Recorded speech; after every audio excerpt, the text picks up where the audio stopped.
کروڑوں نہیں اربوں ملیں گے۔ اللہ الصمد، صرف ایک دن کا وظیفہ، لوگ دروازہ کھٹکھٹا کر پیسے گھر دے جاتے ہیں۔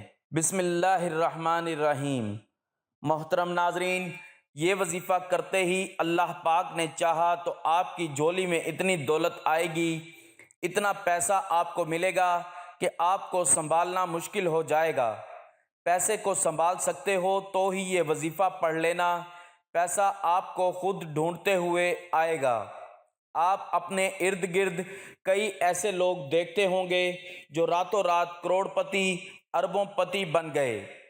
کل تک تو ان کے پاس کچھ نہ تھا۔ اگر آپ بھی راتوں رات کروڑوں میں، اربوں میں کھیلنا چاہتے ہو، پیسوں کو فوری طور پر حاصل کرنا چاہتے ہو، تو اللہ الصمد کا وظیفہ آج جو اس ویڈیو میں آپ کو جس طریقے سے پڑھنے کے لیے میں بتانے لگا ہوں، اپنی زندگی میں ایک مرتبہ 30 سیکنڈ نکال کر یہ وظیفہ پڑھ لینا۔ 1 منٹ میں نہیں کہہ رہا، 30 سیکنڈ، آدھے منٹ کا یہ عمل آپ لوگ کوئی بچہ بھی پڑھ لے۔ آدھے منٹ کے لیے آپ لوگ اگر وقت نکال سکتے ہو، یہ تو کوئی وقت ہی نہیں ہے۔ آدھے منٹ تو کسی سے ہاتھ آگے بڑھاتے ہیں تو سلام کرنے کے لیے بھی آدھا منٹ نکل جاتا ہے، تو آدھے منٹ کا تو کوئی وقت ہی نہیں ہوتا۔ وہ آدھا منٹ نکال کے آپ کو یہ وظیفہ پڑھنا ہے۔ اگر میں آپ کو اس وظیفے کے فائدے گنوا دوں، اگر میں آپ کو اس وظیفے کے فائدے بتا دوں، اس عمل کے جس ترتیب سے آپ کو بتانے لگا ہوں، قرضوں میں اگر ڈوبے ہوئے ہو تو قرضے فوری طور پر ادا ہو جائیں گے۔ اگر آپ اپنا ذاتی مکان چاہتے ہو، آپ کو اپنا ذاتی مکان مل جائے، تو یہ وظیفہ پڑھ لو۔ گھر میں جھگڑے ہیں، مفلسی ہے، لاچاری ہے، بے روزگاری ہے، تو بھی یہ وظیفہ آپ لوگ فوراً پڑھ لینا۔ جس طریقے سے یہ عمل بتانے لگا ہوں، اس عمل کو اسی طریقے سے کرنا، اپنی طرف سے تبدیلی مت کرنا۔ وظیفہ سمجھو، ایک ایک بات، ایک ایک لفظ سمجھو، کس طرح کون سا وظیفہ، کس ترتیب سے، کتنی تعداد میں پڑھنا ہے، کس جگہ پڑھنا ہے، کس وقت پڑھنا ہے، کس طریقے سے پڑھنا ہے، کس دن پڑھنا ہے۔ یہ چیزیں آپ لوگ سمجھتے نہیں ہو، جلدی سے آپ لوگ ویڈیو کاٹتے ہو، بس جلدی میں سمجھ لیا، بس میں پڑھ لوں گا۔ اس طرح نہیں ہوتا۔ ناظرین، انسان کی اس وقت سب سے بڑی جو پریشانی ہے وہ پیسہ نہ ہونا ہے، دولت نہ ہونا، غریبی، اور یہ عمل پیسوں کی جب بارش کر دے، دولت کا طوفان کھڑا کر دے، تو کہاں گئی پریشانی؟ بیماری کیوں لگی ہے؟ پیسہ نہ ہونے کی وجہ سے، پیسہ نہ ہونے کی وجہ سے، پریشانیوں کی وجہ سے، تنگ دستی میں، مالی پریشانی میں بندہ ذہنی مریض بن جاتا ہے۔ لیکن اس وظیفے سے آپ کی تمام پریشانیاں ختم ہو جائیں گی۔ یہ وہ عمل ہے کہ اس عمل کو پڑھنے کے بعد بندہ اگر جو نہ بھی مانگ سکے یا مانگنا بھول بھی جائے تو بن مانگے ہی اس کو مل جاتا ہے۔ جو انسان کی جائز حاجتیں ہوتی ہیں، ضروریات ہوتی ہیں، فوری طور پر پوری کر دیتا ہے، اور ہر پریشانی کو ختم کرتا ہے، ہر بیماری کو یہ عمل ختم کرتا ہے۔ جسم کے کونے کونے سے بیماریوں کو ختم کرتا ہے، جسم کے کونے کونے سے بدنظری کو ختم کرتا ہے۔ جو بندہ کوئی ایسی پریشانی میں ہو، مثال کے طور پر کوئی گھروں میں جھگڑے ہوں، قرضوں میں ڈوبا ہوا ہو، کوئی ایسی پریشانی ہو کہ اس کا حل ہی نہ نکلتا ہو، وہ پریشانی بھی یہ وظیفہ پڑھتے ہی ختم ہو جائے گی۔ آج رب کریم کے حضور جھولی پھیلا کر آج اس وظیفے کے بعد جو مانگنا ہو مانگ کر دیکھ لینا۔ میں بڑی بات نہیں کرتا، آپ کو مایوسی نہیں ہوگی۔ اگر آپ کو اس عمل کو پڑھنے کے بعد فائدہ نہ ہو تو پھر مجھے کہنا۔ یہ وہ عمل دینے لگا ہوں جو میرا اپنا ذاتی آزمودہ ہے۔ جب سے مجھے اس عمل کے بارے میں پتہ چلا ہے، میں نے جب سے اس عمل کا آغاز کیا ہے، اللہ پاک نے میری خالی جیب کو دولت سے بھر دیا ہے۔ خالی کو دولت سے بھر دینے والا، دولت کی چھما چھم بارش کر دینے والا یہ سچا عمل ہے۔ جس نے بھی اپنی زندگی میں صرف ایک مرتبہ یہ عمل کر لیا، سمجھو وہ بندہ کروڑ پتی بن گیا۔ اللہ پاک کی ذات پر بھروسہ کرتے ہوئے یہ عمل کر لیں۔ دلوں میں وسوسے ہوتے ہیں کہ پتہ نہیں یہ جو وظیفہ ہم پڑھ رہے ہیں یہ اثر کرے گا نہیں کرے گا، ہمیں رزق، روپیہ، پیسہ ملے گا نہیں ملے گا۔ دلوں میں وسوسے عمل کو ضائع کر دیتے ہیں۔ پورے یقین سے اللہ پاک کی ذات پر پورا بھروسہ کرتے ہوئے آپ کو یہ عمل پڑھنا ہے۔ اپنے دلوں میں اگر وسوسے رکھو گے، اپنے دلوں میں اگر خیالات رکھو گے کہ پتہ نہیں یہ وظیفہ اثر کرے گا بھی یا نہیں کرے گا، تو کچھ حاصل نہ ہوگا۔ اللہ پر یقین کا سفر بے حد حسین ہوتا ہے۔ جو اس راہ کے مسافر بن جاتے ہیں، کامیابی ان کا مقدر بن جاتی ہے۔ اللہ پر توکل اور اس کی ذات پر یقین کا سفر در حقیقت دکھوں بھری زندگی سے پرسکون زندگی کا سفر ہوتا ہے۔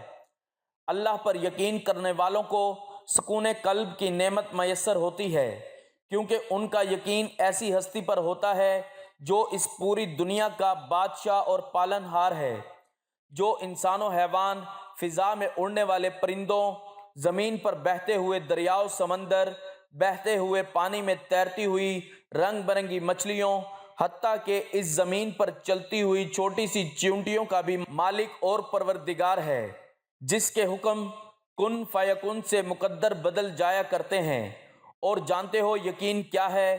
جب زندگی میں غموں کے گہرے بادل ہوں، روشنی کی امید نہ ہو، جب صحرا میں بھٹکنے والے مسافر کو ایک بوند پانی کی امید نہ ہو، جب زندگی میں خزاں ہی خزاں ہو، بہار کی کوئی امید نہ ہو، اس وقت دل سے یہ آواز آنا پریشان نہ ہو، اللہ ہے نا۔ اللہ پر یقین تو سمندر سے بھی زیادہ گہرا ہونا چاہیے۔ جتنے بھی مشکل حالات ہوں، جتنے بھی اندھیرے ہوں زندگی میں، پھر بھی توکل صرف اللہ پر ہی ہونا چاہیے کہ ایک دن اس اندھیرے میں روشنی کی کرن ضرور چمکے گی۔ جو اللہ کی عظیم ذات پر کامل یقین رکھتے ہیں، فلاح و کامیابی بھی انہی کے لیے ہوا کرتی ہے، تقدیریں بھی انہی کی بدلا کرتی ہیں۔ حضرت عمر بن خطاب رضی اللہ تعالیٰ عنہ سے روایت ہے کہ رسول اللہ صلی اللہ علیہ وآلہ وسلم نے فرمایا، اگر تم اللہ پر اس طرح توکل اور بھروسہ کرو جس طرح توکل کرنے کا حق ہے، تو وہ تمہیں اس طرح رزق دے گا جیسے پرندوں کو رزق دیتا ہے۔ پرندے صبح سویرے خالی پیٹ نکلتے ہیں اور شام کو بھرے پیٹ واپس آتے ہیں۔ جب انسان اپنے رب پر اس قدر بھروسہ کر لیتا ہے کہ اس کے علاوہ کوئی بھی اس کی ضرورت پوری کرنے والا نہیں، تو اللہ بھی اپنے بندے کو مایوس نہیں لوٹاتا۔ جو لوگ اللہ کے در کو چھوڑ کر دوسروں کے در سے مانگتے ہیں، کیا انہیں اللہ کی ذات پر تھوڑا سا بھی یقین نہیں؟ کیا انہیں اس دنیا کے لوگوں پر اللہ کی ذات سے زیادہ بھروسہ ہے؟ جو ذات رات کو درختوں پر بیٹھے ہوئے پرندوں کو نیند میں بھی نیچے گرنے نہیں دیتی، وہ ذات انسان کو بے یار و مددگار کیسے چھوڑ سکتی ہے؟ اللہ پاک کی ذات تو رحیم و کریم ہے، انسان کو اس کی سوچ سے بڑھ کر عطا کرنے والی ہے۔ اللہ تو فرماتا ہے، اے میرے بندو مجھ سے مانگو میں تمہیں عطا کروں گا، اور عطا بھی ایسا کہ انسان حیران رہ جائیں۔ لیکن ہم انسان ہی بے وفا ہیں جو در در پر جا کر سر جھکاتے ہیں، اللہ کو چھوڑ کر اللہ کے بنائے ہوئے بندوں سے مانگتے ہیں۔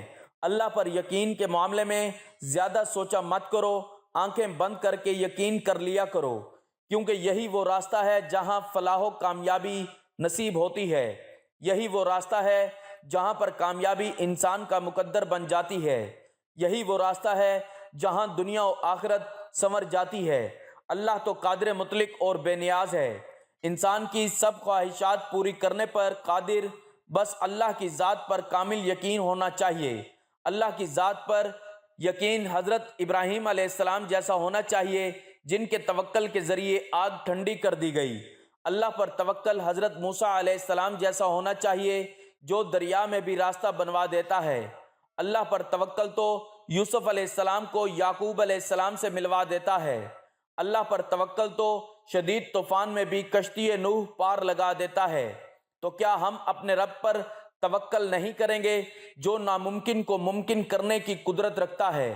ہمیشہ اپنی عقل سے زیادہ اللہ کی ذات پر بھروسہ کرو، کیونکہ اللہ پر پختہ یقین سخت اندھیرے میں بھی روشنی پیدا کر دیتا ہے۔ اللہ پاک کہیں نہ کہیں سے راستے نکال ہی دیتا ہے، کیونکہ اللہ پاک اپنے بندوں کو پریشان نہیں دیکھ سکتا۔ وہ تو ایسی جگہوں سے انسان کو نوازتا ہے کہ انسان تصور بھی نہیں کر سکتا۔ دعائیں معجزوں کا باعث بنتی ہیں اور رب کے حکم کن فیکن سے تقدیر بدل جایا کرتی ہے۔ پس صبر اور اللہ پر بھروسہ ضروری ہے۔ اللہ پر یقین اتنا کامل ہونا چاہیے کہ اللہ کبھی بھی دوسرا دروازہ کھولے بغیر پہلا دروازہ بند نہیں کرتا۔ اگر اللہ پر یقین پختہ ہو جائے تو معاشرے سے بہت سے گناہوں کا خاتمہ ہو جائے۔ اگر اس بات پر یقین آ جائے کہ قسمت میں لکھا ہوا رزق کسی دوسرے کے پاس نہیں جا سکتا تو کبھی انسان دوسروں کے حق پر ڈاکہ نہ ڈالے، کبھی قتل جیسا کبیرہ گناہ نہ ہو، کبھی یتیموں کا مال نہ ہڑپ کیا جائے۔ اللہ پر یقین کرنے والے کبھی بھی زندگی کی مشکلات سے گھبرایا نہیں کرتے، زندگی میں چھپائے ہوئے غموں کے بادلوں سے پریشان نہیں ہوا کرتے، کیونکہ ان کا یقین واحد و یکتا رب پر ہوتا ہے۔ جہاں بڑی سے بڑی مشکل بھی آسان ہو جایا کرتی ہے، غموں کے چھائے ہوئے بادل خوشیوں کی کرنوں میں بدل جایا کرتے ہیں۔ جب دل اللہ کی رضا پر راضی رہنے اور شکر کرنے کی عادت ڈال لے تو سکون مقدر بن جاتا ہے۔ جن کا بھروسہ اللہ پر ہو ان کی منزل فلاح و کامیابی ہے۔ اس لیے آپ جب بھی کوئی وظیفہ بھی شروع کریں اس کے لیے آپ کو اپنے رب پر یقین ہونا بے حد ضروری ہے۔ اگر آپ اللہ تعالیٰ پر یقین کرتے ہوئے یہ وظیفہ کریں گے تو انشاءاللہ کامیابی آپ کا مقدر ہوگی۔ ناظرین، آپ لوگ اللہ پاک کا نام پڑھو، قرآنی آیات پڑھو، اور ایسا ہو ہی نہیں سکتا کہ آپ کو فائدہ نہ ہو۔ لیکن آپ لوگ ایک تو جلد بازی میں وظائف پڑھتے ہو، اوپر سے آپ لوگ بے دلی سے، بے ترتیبی سے، اور آپ کو یقین نہیں ہوتا، دلوں میں وسوسے ہوتے ہیں کہ پتہ نہیں یہ وظیفہ اثر کرے گا یا نہیں کرے گا۔ تو اس طرح نہ کرو، آپ کا وظیفہ اس طرح کرنے سے کبھی اثر نہیں کرے گا۔ تو تمام چیزوں کا خیال رکھو۔ یہ وظیفہ آپ لوگ کسی بھی دن کر سکتے ہو۔ سب لوگوں کا جو سوال ہوتا ہے کہ کس دن کرنا ہے، تو کسی بھی دن کر سکتے ہو۔ پیر، منگل، بدھ، جمعرات، جمعہ، ہفتہ، اتوار، جس دن کرنا چاہو آپ لوگ کر سکتے ہو۔ کوئی پابندی نہیں، اپنی مرضی کے دن آپ لوگ کر سکتے ہو۔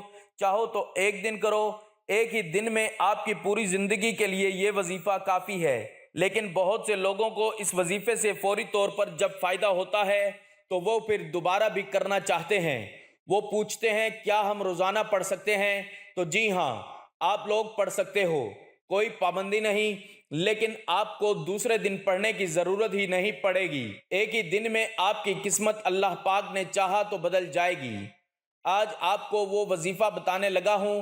آپ کے دکھ، تکلیف، بیماریاں، پریشانیاں، بے روزگاریاں، گھروں میں جھگڑے، بے اولادیاں، شادیوں کے مسائل، قرضوں کے مسائل، ذاتی مکان، جو کچھ آپ کی حاجتیں، مرادیں، پریشانیاں، انشاءاللہ وظیفہ پڑھتے ہی آپ لوگ اپنی آنکھوں سے غیبی طریقے سے اپنے پاس پیسوں کو پہلے تو آتے ہوئے دیکھیں گے۔ چاروں طرف سے آپ کے رزق کے اسباب کھل جائیں گے۔ رزق کے بند دروازے فوری طور پر انشاءاللہ اللہ پاک نے چاہا تو کھل جائیں گے۔ آپ کی قسمت ایسے چمکے گی کہ جو لوگ، جو آپ کے حاسدین آج آپ سے جل رہے ہیں، جو لوگ آج آپ کو آپ کے رشتہ دار میں، خاندان میں، دوست احباب آپ کی غریبی کا مذاق بنا رہے ہیں، آپ کو دھتکار رہے ہیں، آپ کے ایسے حالات ہیں کہ آپ نے لوگوں سے اتنا پیسہ مانگ لیا ہے، قرضے آپ نے اتنے لیے ہوئے ہیں کہ اب تو آپ کو کوئی قرضہ بھی دینے کے لیے تیار نہیں۔ لوگ آپ کو بلاک کر رہے ہیں، آپ کو دیکھ کر ایک گلی سے دوسری گلی بدل دیتے ہیں کہ یہ سامنے سے آ رہا ہے، یہ پھر کچھ نہ کچھ مانگے۔ تو ایسے حالات ہیں آپ کے کہ آپ بالکل قرض دار بن چکے ہو، آپ کی حالت بالکل خراب ہو چکی ہے۔ تو آپ فوری طور پر اس وظیفے کو پڑھ لیں۔ آپ دنیا کے جس کونے میں موجود ہیں، اپنی پریشانی میں ہیں، دکھ، تکلیف، بیماریوں میں ہیں، تو یہ وظیفہ آپ کر لیں۔ ناظرین، وظیفہ پڑھنے سے پہلے سکون سے بیٹھ جائیں۔ آپ لوگ اس وظیفے کو پڑھنے سے پہلے جب سکون سے بیٹھ جاؤ، چاہے دفتر میں، چاہے دکان میں، کسی بھی دن آپ لوگ پڑھ سکتے ہو، چاہے تو ایک دن پڑھو، چاہے تو روزانہ پڑھو۔ لیکن میں نے جیسا کہ پہلے بھی بتایا کہ آپ کو دوسرے دن پڑھنے کی ضرورت ہی نہیں پڑے گی۔ ایک دن آپ لوگ پڑھ کے دیکھ لو، اور جس دن پڑھنا شروع کرو اس دن آپ لوگ چاہے جہاں بھی ہوں گے، جگہ کی پابندی نہیں، سکون سے بیٹھ جاؤ کسی بھی وقت، صبح، شام، رات، جب آپ کا دل کرے سکون سے بیٹھ کر ایک مرتبہ درود پاک پڑھ لینا۔ صرف ایک مرتبہ، سب سے پہلے وظیفہ شروع کرنے سے پہلے جو آپ کو کام کرنا ہے، ایک مرتبہ آپ کو درود پاک پڑھ کے اس وظیفے کو پڑھنا شروع کر دینا۔ ایک مرتبہ جب درود پاک پڑھ لیں، 3 وظائف پڑھنے ہیں۔ درود پاک پڑھنے کے بعد تینوں وظائف اتنے آسان ہیں، جو لوگ بالکل ان پڑھ ہیں، بالکل جن کو ایک لفظ بھی پڑھنا نہیں آتا، جو ان پڑھ ہیں، ایسے کئی بہن بھائی آتے ہیں کہ ہمیں آسان وظائف بتائیں، ہمیں پڑھنا نہیں آتا، تو وہ بھی آج کا وظیفہ سن لیں۔ ایک مرتبہ جب درود پاک پڑھ لیں تو 3 وظائف پڑھنے ہیں۔ درود پاک ایک مرتبہ کوئی سا بھی صلی اللہ علیہ وآلہ وسلم یا صلی اللہ علی محمد یا درود ابراہیمی، چاہے جو درود پاک آپ کو پڑھنا ہو، آپ لوگ ایک مرتبہ درود پاک پڑھ لیں، ایک مرتبہ میرے ساتھ بھی پڑھ لیں تاکہ ثواب ہو۔ اللہم صلی علی محمد وعلی آل محمد کما صلیت علی ابراہیم وعلی آل ابراہیم انک حمید مجید۔ اللہم بارک علی محمد وعلی آل محمد کما بارکت علی ابراہیم وعلی آل ابراہیم انک حمید مجید۔ درود پاک پڑھنے کے بعد سب سے پہلے آپ اس وظیفے کو پڑھیں۔ یہ وظیفہ آپ کو اپنی سکرین پر بھی دکھ رہا ہوگا۔ جس دن یہ وظیفہ پڑھ رہے ہوں، آپ اس دن جتنے چاہے اور وظائف پڑھ لیں، کوئی پابندی نہیں۔ 100 وظائف آپ اپنے جو روزانہ پڑھتے ہوں وہ بھی آپ لوگ پڑھ لیں اور ساتھ میں اس وظیفے کو بھی پڑھ لیں، انشاءاللہ آپ کو کوئی مسئلہ نہیں۔ لیکن اس وظیفے سے انشاءاللہ فوری طور پر آپ کے مسائل آپ خود اپنی آنکھوں سے حل ہوتے ہوئے دیکھیں گے۔ اب درود پاک پڑھنے کے بعد آپ کو جو پہلا وظیفہ پڑھنا ہے، اس وظیفے کے لیے تسبیح اپنے ہاتھوں میں پکڑ لیں۔ تسبیح نہ ہو تو سیدھے ہاتھ پر پڑھنا شروع کر دیں۔ صرف 3 مرتبہ آج کا جو عمل ہے، پہلا وظیفہ ہے ان اللہ علی کل شیء قدیر۔ صرف 3 مرتبہ آپ کو یہ وظیفہ پڑھ لینا ہے۔ 3 مرتبہ جب اس وظیفے کو پڑھ لیں تو دوسرے نمبر پر آپ کو جو وظیفہ آپ کی سکرین کے اوپر دکھ رہا ہے، یہ دونوں اسم، دونوں وظائف ملا کر پڑھیں گے تو ایک شمار ہوگا۔ کس طرح پڑھیں گے؟ تسبیح کے دانوں پہ پڑھ لیں یا ہاتھوں کی انگلیوں پر پڑھ لیں۔ یہ وظیفہ یا حی یا قیوم کا وظیفہ ہے، آپ لوگوں کو 7 مرتبہ پڑھ لینا ہے۔ دونوں وظائف کو ملا کر پڑھیں گے تو ایک شمار ہوگا۔ اس طرح آپ کو 7 مرتبہ یا حی یا قیوم کا وظیفہ پڑھ لینا ہے۔ جب اس وظیفے کو بھی پڑھ لیں تو تیسرا اور آخری وظیفہ آپ کو اپنی سکرین کے اوپر دکھ رہا ہے۔ یہ وظیفہ اللہ الصمد کا ہے۔ آپ نے اپنی زندگی میں اللہ الصمد کا وظیفہ بہت بار پڑھا ہوگا، لیکن آج کے عمل میں سب سے آخر میں آپ کو یہ وظیفہ پڑھنا ہے۔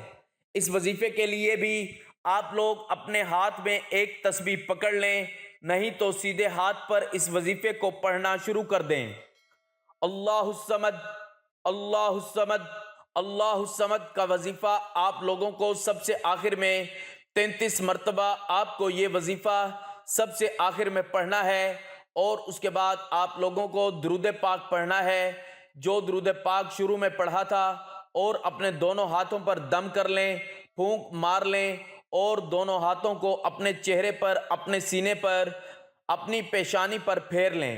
اس کے بعد ہاتھ اٹھا کر اللہ پاک سے جو بھی حاجت ہو، مراد ہو، پریشانیاں ہوں، اس کے لیے دعا مانگ لیں۔ ناظرین، دعا چونکہ ایک ایسی عبادت ہے جس کی قبولیت میں کوئی شک نہیں۔ اگر آپ اللہ کے نام کا وظیفہ کریں گے، اللہ سے دعا مانگیں گے، حج کریں گے، زکوٰۃ ادا کریں گے، نماز پڑھیں گے، اس کی قبولیت کی کوئی گارنٹی ہی نہیں۔ لیکن درود پاک اور دعا ایک واحد عبادت ہے، اس لیے ناظرین اللہ پاک سے گڑ گڑا کر مانگا کریں، کوشش کریں درود شریف کی کثرت زیادہ سے زیادہ کریں، اور اس وظیفے کی برکت سے خوب دعائیں کریں، اور مجھے اپنی دعاؤں میں بھی یاد رکھیں۔ ناظرین، گزارش ہے کہ اللہ تعالیٰ کے 99 ناموں میں سے کوئی ایک نام لکھ کر کمنٹس میں ضرور شیئر کریں۔ اللہ ہم سب کا حامی و ناصر ہو، آمین۔